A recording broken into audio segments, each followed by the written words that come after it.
आज मी बनवला फक्त 1 वाटी रवापासून भरपूर असा हेल्दी नाश्ता। तर त्यासाठी 1 चमचा जिरे, 1 चमचा राई आणि थोडासा लाल तिखट टाकून 1 वाटी रवा टाकून व्यवस्थितपणे भाजून घ्यायचं। थोडं भाजून झालं की त्याच्यामध्ये थोडं पाणी करून टाकून घट्ट बॅटर बनवायचं।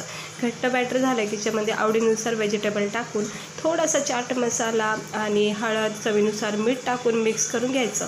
मस्त डो तयार करायचा आणि एका बाउलमध्ये काढून गरमागरम ह्याला असं थोडंसं मळून घ्यायचं आणि मग आवडीनुसार याला शेप द्यायचं। जसं कटलेटसारखा याला शेप देऊ शकता किंवा ते ट्रायंगल आकार देऊ शकतात। गरमागरम तेलमध्ये मीडियम आचेवर याला डीप फ्राय करायचे किंवा असं फ्राय करून घ्यायचं आहे। गोल्डन ब्राऊन आणि क्रिस्पी होईपर्यंत छान असं फ्राय करून घ्यायचं। सकाळच्या घाईमध्ये सुद्धा तुम्ही फक्त 1 वाटीपासून इतका टेस्टी, हेल्दी आणि व्हेजिटेबलनी भरपूर असा हा नाश्ता बनवू शकतात।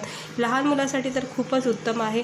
तर आवडला असेल तर लाईक करा। अशाच रेसिपी बघण्यासाठी वर्षा किचन चॅनलला सबस्क्राईब करा।